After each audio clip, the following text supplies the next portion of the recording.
Consegue me ouvir bem? Eu te ouço. Eu não estou te ouvindo. Você consegue me ouvir? Responde no chat, por favor. Eu estou te ouvindo, você não me ouve?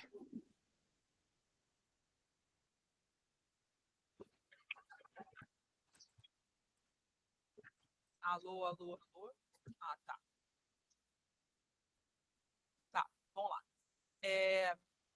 Esse é um resuminho do que falta para passar para vocês. Eu vou, além dessa aula, eu vou dar uma outra aula para vocês do sistema complemento, porque sempre cai, né? Sistema complemento, e eu vou falar sobre eliminação de eumintos mediada por anticorpos, que às vezes eles cobram isso na prova. O papel dos anticorpos IgE na eliminação de eumintos. Ligação dos eumintos. Os anticorpos IgE se ligam especificamente a antígenos presentes na superfície dos eumintos. Sensibilização de mastócitos e eosinófilos. Mastócitos e eosinófilos são tipos de célula da linha branca, né, do sistema imunológico, que elas atuam como se for, elas têm granulócitos, sabe? Tem várias bolinhas dentro dela que elas jogam essas bolinhas potencializam a função antimicrobicida delas. Então, quando elas percebem que tem um aumento, algum vermezinho, algum parasita no nosso corpo, que é um animal, que é um pouquinho. Eumintos são animais pequenos. Mesmo assim, eles despertam uma resposta imunológica, elas precisam de uma resposta imunológica mais forte do que um vírus, do que uma bactéria, do que um fungo, porque é um animal complexo, só que é um animal pequeno. Então, elas se localizam na parte externa desse animal e jogam essas bolhas, vamos dizer assim, esses granulócitos, para que esses granulócitos ataquem ao mesmo tempo esse euminto para tornar essa função antimicrobicida mais eficiente. A porção eficiente dos anticorpos IgE se liga a receptores de alta afinidade para IgE presentes na superfície dos mastócitos e eosinófilos. Degranulação. A ligação cruzada de múltiplos anticorpos IgE ligada a um euminto desencadeia a degranulação dessas células, liberando mediadores inflamatórios como histamina, protease e outros grânulos tóxicos.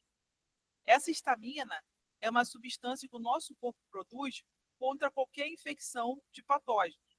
Então, o nosso corpo começa a desacelerar o metabolismo para não deixar que esse patógeno consiga adquirir algum alimento do nosso corpo.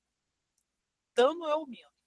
Os mediadores liberados pelos mastócitos e eosinófilos causam danos direto ao euminto, facilitando sua eliminação. É como se fossem várias pequenas explosões na pele do euminto, porque o euminto é um vermezinho com uma estrutura bem simples. Então, se forem provocados vários danos, é como se fossem várias feridas externas, o bicho morre. Papel... Desculpa. Citotoxicidade. Os ionosinófilos possuem grânulos contendo proteínas tóxicas, como a proteína básica principal, que são liberadas em respostas a estímulos inflamatórios, como a ligação de IgE aos eumintos. Essas proteínas causam danos à cutícula do euminto. Cutícula não tem a nossa unha tem a nossa cutícula que separa a unha do dedo. Essa cutícula serve para selar a nossa unha e não deixar micróbios e eumintos ou sujeira entrar na nossa unha. Essa cutícula é uma camada mais grossa do que a nossa pele, justamente para selar a divisão entre a unha e o dedo. A mesma coisa acontece com a parte externa do euminto. É como se tivesse uma camada mais grossa do lado de fora, mas não sobre todo o euminto.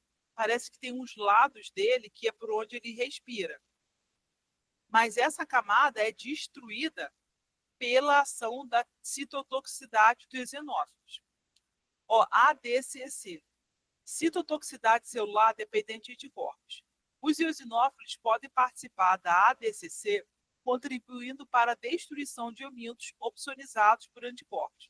Lembra que opsonização é você marcar um micróbio ou um patógeno ou qualquer ser vivo precisa ser destruído para chamar os anticorpos.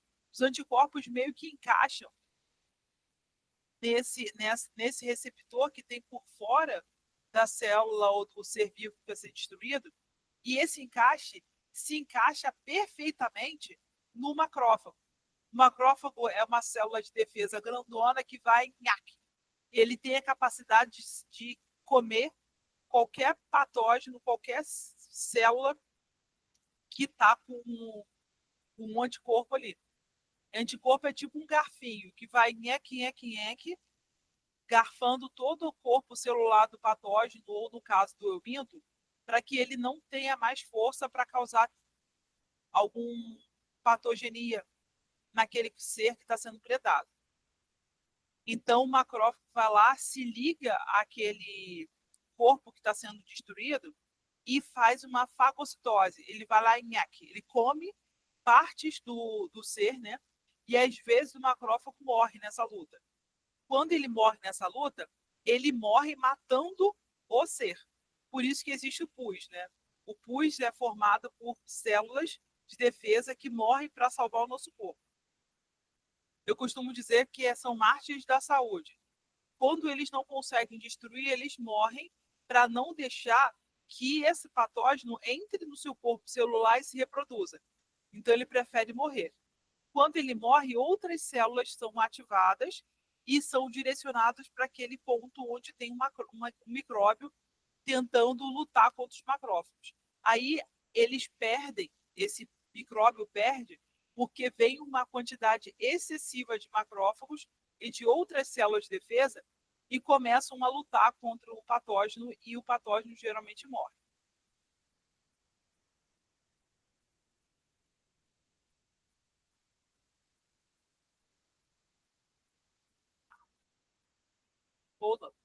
Ativação de complemento. Outros mecanismos efetuantes. Além da citotoxicidade e a citotoxicidade dependente de anticorpos, existe a ativação do sistema complemento e a resposta inflamatória. Como é que funciona? Embora menos comum que em outras infecções, a ativação do complemento pode contribuir para a eliminação de eumintos, através da opsonização e da formação de complexos de ataque à membrana. Resposta inflamatória. A resposta imune contra eumintos induz uma forte resposta inflamatória, com a produção de diversas citocinas, que recrutam células inflamatórias para o local da infecção. É o que eu falei ainda agora. Quando o macrófago não consegue matar sozinho, ele libera para a corrente sanguínea um pedido de ajuda. Tipo, socorro, socorro, me ajuda, eu não vou conseguir matar esse bicho aqui que está querendo destruir o corpo. Vamos me ajudar. Então, essa resposta inflamatória libera para a corrente sanguínea uma série de substâncias que ativam a opsonização, a transmigração de outras células de defesa para aquele ponto. Porque aquele macrófago só libera essa substância, chamando outras para ajudar, quando ele está quase morrendo. Então, ele já sabe que ele está quase morrendo, então tem que ir bem mais rápido possível para aquele ponto da inflamação, tá? Desafio da resposta imune contra eumintos. Tamanho dos eumintos. A grande maioria dos eumintos é muito grande para ser fagocitada. Localização. Muitos eumintos se localizam em tecidos que são relativamente inacessíveis a células imunes. Evolução. Os eumintos desenvolvem mecanismos para evadir a resposta imune do hospedeiro. Tem uma série de problemas nesse caso aqui, porque o macrófago ele não consegue atuar no tecido. Ele atua só na corrente sanguínea. Quando esse euminto se localiza, por exemplo, no tecido intestinal, ele precisa ativar, o macrófago precisa ativar a presença, a especialização, ou seja, ele se transforma em mastócitos, que são tipos de macrófagos que atuam no tecido. Então, ele se transformando em mastócitos, ele precisa ser ativado, tá, com a ajuda do sistema complemento para destruir esse euminto. Em resumo, a eliminação do euminto é um processo complexo que envolve diversos mecanismos imunes, sendo a resposta mediada por anticorpo e IgE. E a ativação do eosinófilo, os principais. A compreensão desse mecanismo é fundamental para o desenvolvimento de novas estratégias para o controle de infecção mítica. A imunidade adaptativa é a linha de defesa do nosso. Imunidade adaptativa aos vírus. Isso aqui é muito importante, que cai muito na prova. Nem sempre cobre o minto, mas vírus caem todos. A imunidade adaptativa é a linha de defesa do nosso organismo que se adapta e se especializa para combater patógenos específicos, como os vírus.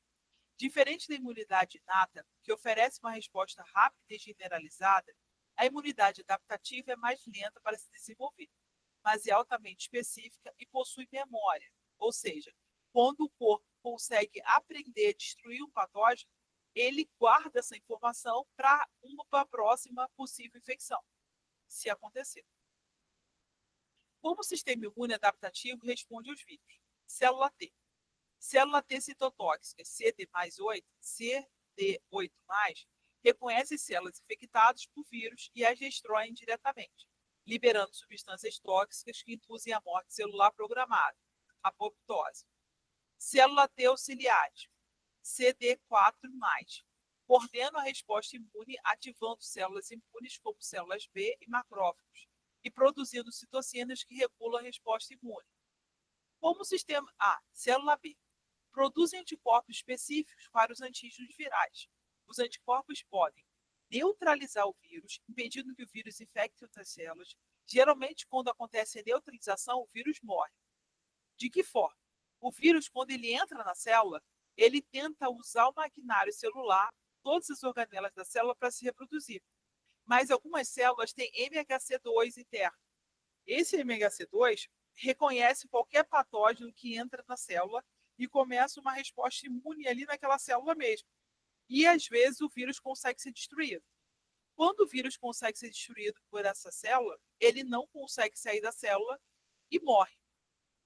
Opsonizar o vírus, facilitando a fagocitose do vírus no macrófago. É como se o vírus despertasse uma resposta imune, os anticorpos se ligassem como um garfo, fincando no ligante do vírus. Isso faz com que as células, como macrófago, se aproximem desse vírus e fagocitem. Come o vírus marcado. Ativação do complemento, desencadeando uma cascata de proteínas que ajuda a destruir o vírus. Imagine que você está fazendo uma faxina na sua casa e você sabe que vai receber uma visita de uma pessoa muito criteriosa com limpeza. Você vai passar somente a vassoura? Não vai. Você vai passar primeiro a vassoura para tirar o excesso de sujeira, depois vai passar um pano com algum tipo de limpador químico para reduzir ao máximo a sujeira no chão da tua casa. Então, é mais ou menos isso que acontece com o nosso corpo. Primeiro, existem células que fagocitam, neutralizam o vírus, opsonizam o vírus, e mesmo para ter certeza que o vírus morreu, ele ativa o complemento, que é uma cascata enzimática que atua na nossa casa, atua no nosso corpo como se fosse um limpador líquido. É muito mais fácil você tirar a sujeira com um limpador líquido do que só com a vassoura. Então, é mais ou menos isso que o nosso corpo faz. Ele ativa uma cascata enzimática do sistema complemento para que cada uma das proteínas componentes do sistema complemento vão atuar naquele naquele patógeno, não deixando ele se reproduzir. Etapa da resposta imune adaptativa contra o vírus. Reconhecimento do antígeno. As células T e B reconhecem fragmentos virais apresentados por células apresentadoras de antígenos. Ativação e proliferação. As células T e B específicas para o antígeno viral se ativam e se multiplicam rapidamente. Diferenciação. As células T se diferenciam em T efetoras e células T de memória. As células B se diferenciam em plasmócitos, produtoras de anticorpos, e células B de memória. Sim.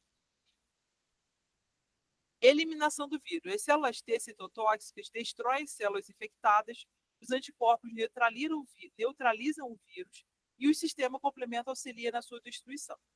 Memória imunológica. As células T e B de memória permanecem no organismo pronta para responder rapidamente à nova infecção pelo mesmo vírus.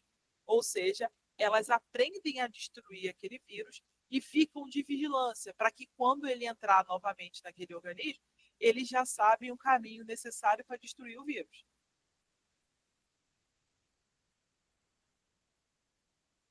Importância da imunidade adaptativa contra vírus.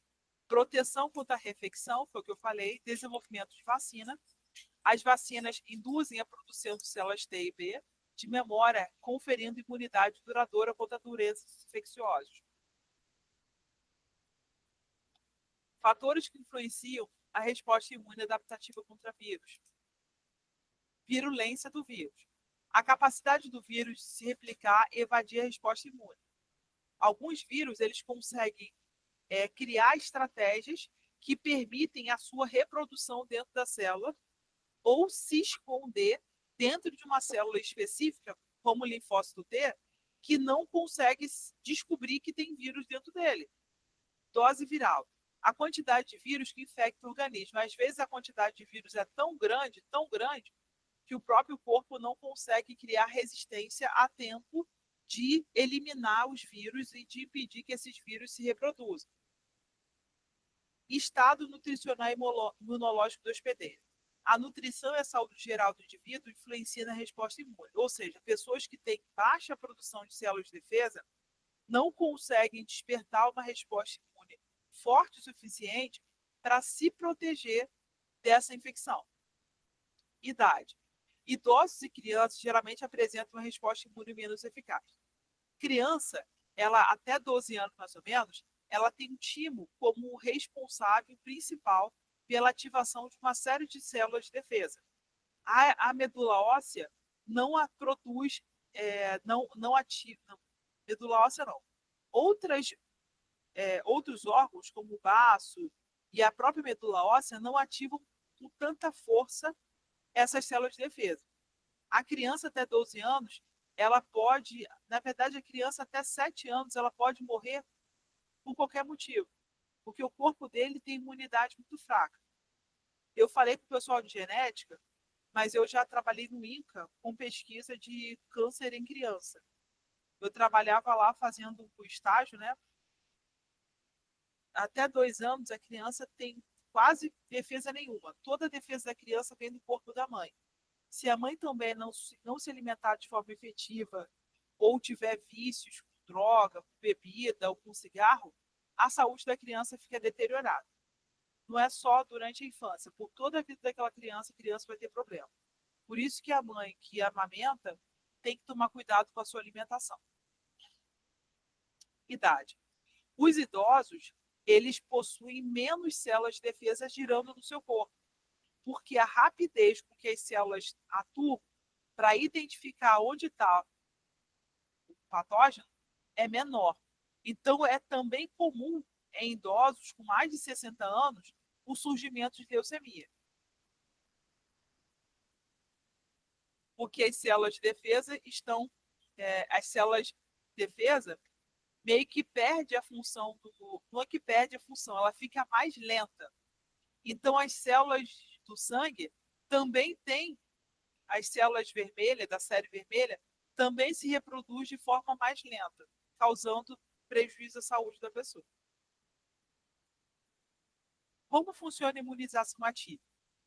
Quando o corpo entra em contato com o antígeno, uma substância estranha, como uma proteína viral, o sistema imune é ativado e inicia uma resposta imune.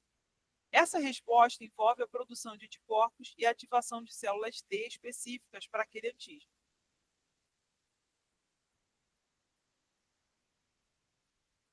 Perfeito. Pode também se ligar a epítopo específico do patógeno, impedindo a ligação da célula-alvo. Perfeito, é isso aí. Os anticorpos agem dessa forma mesmo. Imunização natural, através de uma infecção natural. Existe uma possibilidade de você pegar uma infecção como uma gripe, seu corpo, se tiver ok, se tiver bom de saúde, se você tiver suas células se reproduzindo na quantidade, na velocidade ideal, você pode destruir aquele patógeno sozinho. Tem um negócio chamado repertório enzimático, que algumas pessoas têm mais facilidade de destruir vírus do que outras. Algumas pessoas têm mais facilidade de destruir bactérias do que outras. Algumas pessoas têm mais facilidade de destruir fungos do que outros. Algumas pessoas têm mais facilidade de destruir parasitas do que outros, tá? Protozoários, desculpa. Uma pessoa que contrai sarampo desenvolverá imunidade natural contra o vírus do sarampo. Só que nem todo mundo resiste a essa infecção. Por isso que é necessário a gente tomar a vacina para receber uma dose menor daquele patógeno e que é o suficiente para que o nosso corpo possa aprender a destruir o patógeno. Então, quando o seu corpo começa a aprender a destruir o patógeno, ele já fica ativado para que, se você entrar em contato com aquele patógeno, ele já sabe a metodologia para destruir ele.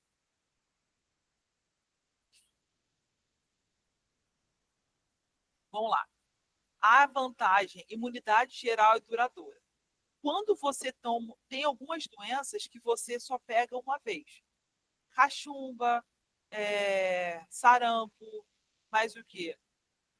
Catapora. Tem uma série de doenças que você só pega uma vez. Porque o teu corpo desenvolve uma resposta imune muito eficaz. Porém, gripe você pode pegar todo ano. Porque a gripe ela sofre mutações que faz com que o teu corpo identifique aquela doença como doença nova. A Covid também você pode pegar várias vezes. Eu peguei 3 vezes, mas o meu corpo conseguiu vencer todas as vezes. Desvantagens. Pode causar doença com seus respectivos sintomas e complicações. Quando você faz imunidade natural, você pode desenvolver a doença e ter complicação. Não necessariamente você vai sobreviver. Ocorrência. Imunização artificial. Ocorrência através da vacinação. Exemplo, vacina contra a gripe, que todo mundo tem que tomar todo ano. Vantagem. Proteção sem os riscos da doença, imunidade duradoura e possibilidade de erradicar a doença. Desvantagem. Nem todas as vacinas oferecem proteção completa e duradoura. Algumas pessoas podem apresentar reações adversas, porque cada vacina tem um ingrediente. Por exemplo, aqui no Brasil a gente testa a vacina em ovo, porque é muito barato. O Brasil é o país maior produtor de ovo do mundo. Então, eles inoculam na casca do ovo no embrião, não é um ovo comum, não. Tem que ser um ovo galado, ovo fecundado. E espera aquela resposta imune acontecer. Depois que essa resposta imune acontece, eles tiram a clara do ovo, né? Tira todos os anticorpos produzidos ali, e aqueles anticorpos são usados para produzir vacina. Porque o ovo é um ser vivo, ainda mais quando ele está galado, ele é um ser vivo. Ele vai gerar um pintinho, mas depois de você inserir várias substâncias ali, provavelmente não vai gerar o pintinho, mas vai gerar a resposta imune necessária para nos proteger. A mesma coisa acontece com a cobra. Quando você vai produzir vacina contra soro antiofídico, você geralmente usa cavalo, porque o cavalo tem uma quantidade muito grande de soro e ele tem uma proteção natural contra a picada de cobra. O que os pesquisadores fazem? Eles retiram uma quantidade de uma alíquota, né, uma alíquota do veneno da cobra, uma quantidade pequena, insere no cavalo e espera a resposta imune do cavalo acontecer. Depois que essa resposta imune acontece, eles retiram o soro, o plasma do cavalo, e daquele plasma eles tiram os anticorpos necessários para fazer a vacina, ou o soro. Vacina viva atenuada, contém vírus ou bactérias enfraquecidas, que ainda pode se multiplicar no organismo, mas não causa doença. Vacina inativada, contém vírus e bactérias mortas, que não podem causar doenças, mas ainda estimulam o sistema imune. Vacina atenuada não pode ser aplicada em pessoas com problemas imunológicos, porque nessas pessoas não existem células suficientes para conter a reprodução dessa célula, desse vírus que está sendo inserido. Já as vacinas inativadas têm a vantagem de poderem ser aplicadas em qualquer pessoa, só que é necessário adicionar adjuvantes. Então, é necessário ter várias aplicações para ter um efeito mais eficaz. Há pouco tempo inventaram essa vacina de subunidade, que pode tirar parte do DNA ou parte do RNA do micróbio ou do ser vivo que está sendo usado a vacina. Contém apenas parte do patógeno, como proteína ou cápsula, que são suficientes para estimular o sistema imune. Esse aqui não tem a chance de gerar prejuízo para pessoas que têm baixa imunidade, tá? Tanto essa quanto essa não tem a chance de gerar prejuízo a reações reversas. Só que são um pouquinho mais caras porque você tem que aplicar várias vezes. E precisa de adjuvante, isso encarece a produção. Vacina de vetor viral. Utiliza um vírus atenuado como vetor para transportar genes de outro patógeno, induzindo a produção de proteína desse patógeno e, consequente, uma resposta imune. Vacina de DNA. Introduz DNA de patógeno na célula do hospedeiro que passa a produzir proteína do patógeno, estimulando a resposta imune. Tanto a do DNA quanto o DNA são a mesma função. Só que você pega uma grande parte do DNA ou uma grande parte do RNA e insere na forma de vacina.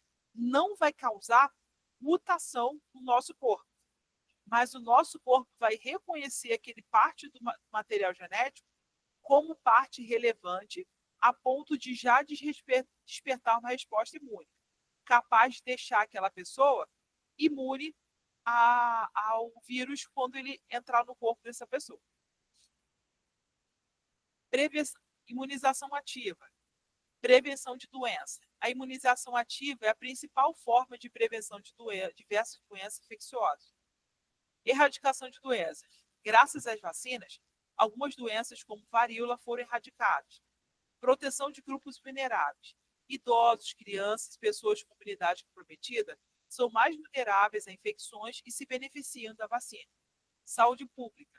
A imunização em massa contribui para a saúde pública, reduzindo a transmissão de doença e protegendo toda a comunidade. Olha só, nessa parte aqui existe uma teoria chamada imunidade de rebanho. É como se você protegesse os bois, vamos dizer assim, que estão por fora, para que os bois que estão por dentro não fossem atingidos. Mas isso não funciona para todos os vírus, nem para todos os patógenos.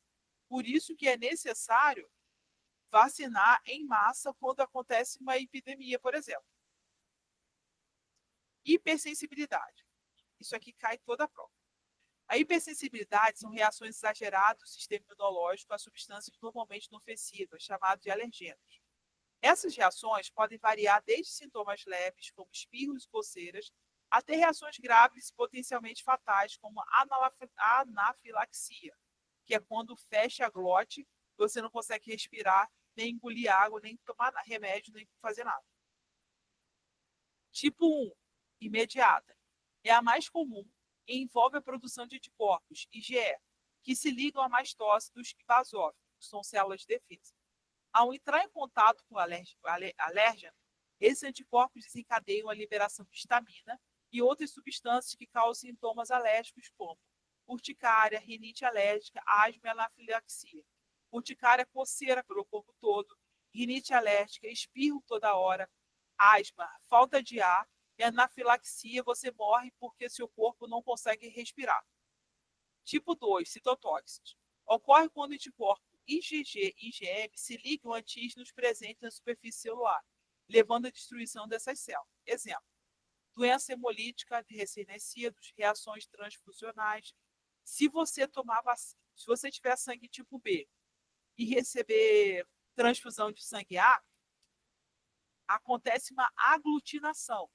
Os anticorpos do seu corpo vão para aquela região onde o sangue entrou e seu sangue talha. Ou seja, ele para de circular e você para de receber nutrientes. E se você não receber o sangue correto da forma correta, você pode morrer.